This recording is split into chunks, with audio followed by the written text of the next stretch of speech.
Hello dear student, स्वागत है आपका अपने जल तैयारी में। आज हम देखने वाले हैं राज्य शिक्षा केंद्र मध्य प्रदेश भोपाल वार्षिक परीक्षा सत्र 2024-25 कक्षा 7वीं के विषय सामाजिक विज्ञान का संपूर्ण हल। ये आपका 100% रियल पेपर होने वाला है। यदि आप इसके पूरे 26 क्वेश्चन लगा के जाते हैं तो आपके पूरे 60 में 60 नंबर आपको मिलने वाले हैं। तो आइए वीडियो शुरू करते हैं। समय अवधि आपको यहाँ पर 2.5 घंटे दी जाएगी। यदि आप चैनल पर नए हैं तो चैनल को सब्सक्राइब कर लीजिए, साथ ही साथ जो बेल आइकन है उसे ऑन कर लीजिए ताकि आपको इसी प्रकार की वीडियो सबसे पहले मिल सके। तो आइए शुरू करते हैं। सबसे पहले इसके ऑब्जेक्टिव क्वेश्चन क्या दिए गए हैं, एक नंबर के होने वाले हैं ये सब। तो देखिए पहला क्वेश्चन आपका जो दिया गया है उसको पढ़ लेते हैं।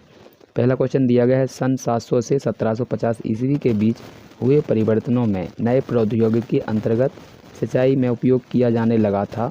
तो ऑप्शन आपके दिए गए हैं नहर, तालाब, रहट या फिर नलकूप। तो इसका सही हो जाएगा ऑप्शन नंबर सी, रहट। इसके बाद अगला क्वेश्चन दिया गया उसको देख लेते हैं क्या लिखा है। तो सेकंड क्वेश्चन हमारा होने वाला है, चित्तौड़गढ़ किला स्थित है। तो ऑप्शन आपके दिए गए हैं यहाँ पर, उनको पढ़ लेते हैं।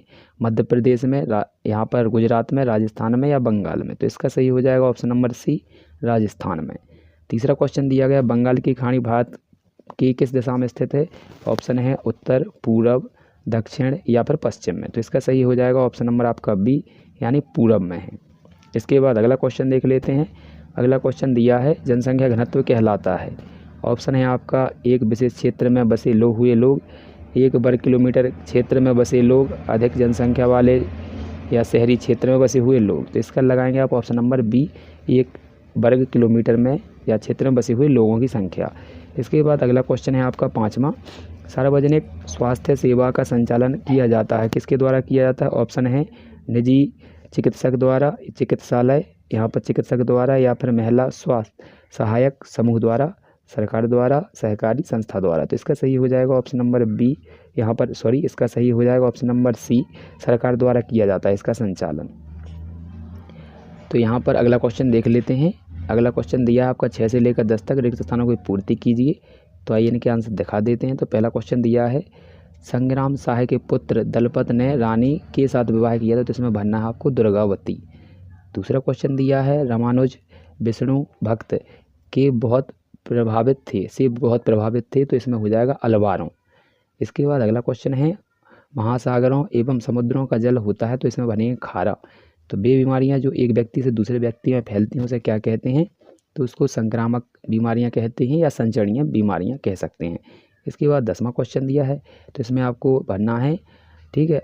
इसको देखते हैं। देखिए यहाँ पर आंसर आपके सभी के दिए गए हैं। तो ये आ जाएगा आपके आंसर, अच्छे से लिख लीजिएगा। तो पहले में आपको क्या भरना है, पहले में भरना है आपको दुर्गावती, दूसरे में अलवारों, तीसरे में आपको खारा और चौथे में आपको भरना है संक्रामक। इसके बाद संक्रामक बीमारियां, इसके बाद लास्ट में है आपको समूह। अगला क्वेश्चन देख लेते हैं। अगला क्वेश्चन आपके 2 नंबर का होने वाला है। तो ये क्वेश्चन देख लीजिए। ये है आपका 11वां, ये 12वां और ये 13वां क्वेश्चन। तो आइए इनके आंसर आपको दिखा देते हैं। तो ये है आपका, क्वेश्चनों के आंसर थोड़े अलग हो सकते हैं क्योंकि सीरीजें अलग अलग होती हैं। तो इसलिए आप लोगों के आंसर भी थोड़ी इधर उधर परिवर्तन हो जाते हैं। थोड़ी भाषा में परिवर्तन होता है, ज़्यादा नहीं। इसके ये 11वां दिया है। तो इसका आंसर पढ़ेंगे, समुद्री तरंगें किनारों पर अवसाद जमा कर समुद्री पुतने का निर्माण करती है।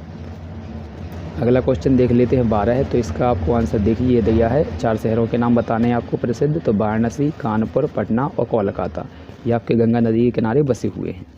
इसके बाद अगला है, सहारा रेगिस्तान में पाए जाने वाले जीवों के नाम लिखने हैं। तो ये रहे आंसर इसके। तो इनको अच्छे से नोट डाउन कर लीजिएगा, ऊँट, चिकारे, लकड़बग्घा, सियार, छिपकली और सांप आदि। इसके बाद अगला क्वेश्चन देख लेते हैं। तो ये रहा क्वेश्चन नंबर हमारा 14। तो इसको देख लीजिए। तो ये 14 है, ये 15, ये 16। तो आइए इनके आंसर दिखा देते हैं आपको। क्वेश्चन अच्छे से आप पढ़ते रहिएगा। तो ये क्वेश्चन है आपका, तो यहाँ पर है, भारतीय लोकतंत्र का आधार स्तंभ किसे कहा जाता है। तो इसके आंसर ये रहे। तो इसके लिख लीजिए अच्छे से। भारतीय लोकतंत्र का स्तंभ विधायिका, कार्यपालिका, न्यायपालिका और मीडिया को कहा जाता है। अगला क्वेश्चन है आपका 15 है। तो ये क्वेश्चन रहा। तो इसमें आपको बताना है 1961 की जनगणना में। तो इसमें बताएंगे वर्ष 1900 यहाँ पर 61 की जनगणना के अनुसार पुरुष साक्षरता दर थी आपकी 40.40% और महिला साक्षरता दर थी आपकी 15.35%। इसके बाद 16वां क्वेश्चन देख लेते हैं। तो ये रहा, संसार के सबसे बड़े कपड़ा बाज़ारों में से भारत के किस क्षेत्र में स्थित था। तो इसका आंसर लिखेंगे, भारत के तमिलनाडु राज्य में स्थित है। ठीक है। इसके बाद अगला क्वेश्चन है 17 है, तो ये रहा क्वेश्चन नंबर 17 है और इसका आंसर आपको दिख रहा होगा, तो अच्छे से इसको नोट डाउन कर लीजिए। ठीक है, तो ये क्वेश्चन है और ये इसके आंसर हैं। आप ये नहीं लिखेंगे, आप केवल पॉइंट लिखेंगे। इसके बाद अगला क्वेश्चन है, तो अगला क्वेश्चन देखते हैं 18 है, क्या दिया गया है। तो ये रहा क्वेश्चन नंबर हमारा 18 है। जहांगीर ने अपने यहाँ पर संस्मरण में बंजारों के बारे में क्या लिखा है, तो इसके आंसर ये हो जाएंगे।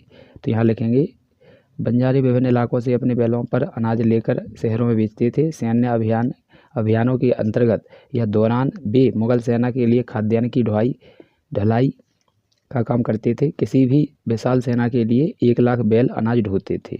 इसके बाद अगला क्वेश्चन हो जाएगा आपका सेल किसे कहते हैं, तो ये इसका आंसर हो जाएगा जिन पदार्थों से पृथ्वी की ऊपरी परत का निर्माण हुआ है उसे सेल कहते हैं या चट्टान कहते हैं। ये सेलों के प्रकार हैं आपके, तो लिख लीजिएगा। अगला क्वेश्चन है पवन किसे कहते हैं, पवनों को कितने भागों में बांटा गया है या इसके भाग बताइए, तो ये आंसर है इसकी। गतिशील हवा को पवन कहते हैं। गतिशील हवा को यहाँ पर पवन लिख दीजिएगा, पवन। गतिशील हवा को पवन कहते हैं। इसे 3 भागों में विभाजित किया गया है, मौसमी पवन, स्थानीय पवन और स्थायी पवन।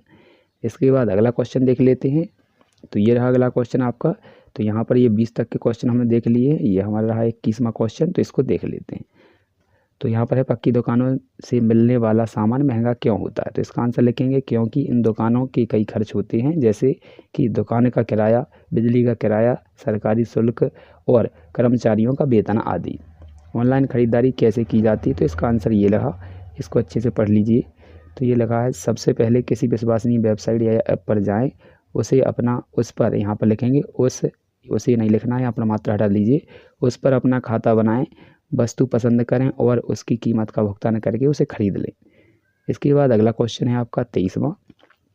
शेरशाह सूरी की शासन व्यवस्था का वर्णन करना है, तो ये रहा। शेरशाह सूरी ने एक नया सैन्य और आर्थिक प्रशासन संगठित किया और साथ ही टका, यहाँ पर टका लिखना है, टंका से रुपए की प्रभावी ढंग से जारी किया, तो ये आपका आंसर हो जाएगा। इसके बाद अगला आपका क्वेश्चन है, ये 23 तक के हो चुके हैं, तो ये 24वां है, 25वां और 26वां क्वेश्चन देख लीजिए। तो आइए इनके आंसर दिखा देते हैं। तो ये रहा हमारा क्वेश्चन नंबर 24। ठीक है, चूल राजाओं की ये लिखा है आपका, क्वेश्चन देख लीजिए। तो ये आंसर देख लेते हैं अब इसका। तो यहाँ पर इसका आंसर नोट डाउन करेंगे, ये 24 का है आंसर। ठीक है, तो यहाँ से देखिए ये 24 है, इसके बाद ये 25 है। तो देखिए क्वेश्चन था चोल प्रशासन में कृषि और सिंचाई, तो इसका आंसर लिखें। तो चोल राजाओं के समय में जंगलों की सफाई करके कृषि योग्य बनाया गया। डेल्टा क्षेत्रों में बाढ़ रोकने के लिए यहाँ पर तटबंध बनाए गए। सिंचाई के लिए नहरों, कुओं और सरोवरों का निर्माण किया गया। कई जगहों पर फसलों की सिंचाई कृत्रिम रूप से की जाती थी और एक साल में 2 फसलें उगाई जाती थी।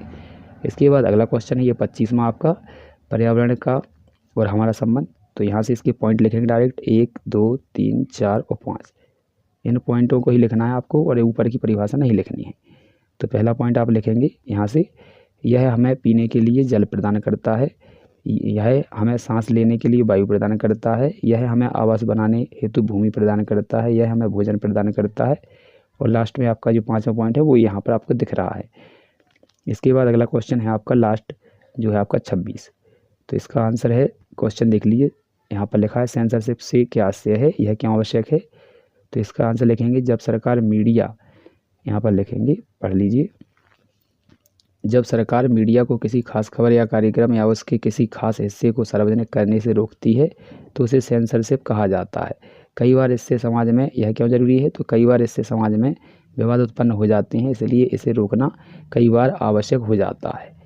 तो ये आपके कंप्लीट हो चुके हैं आंसर।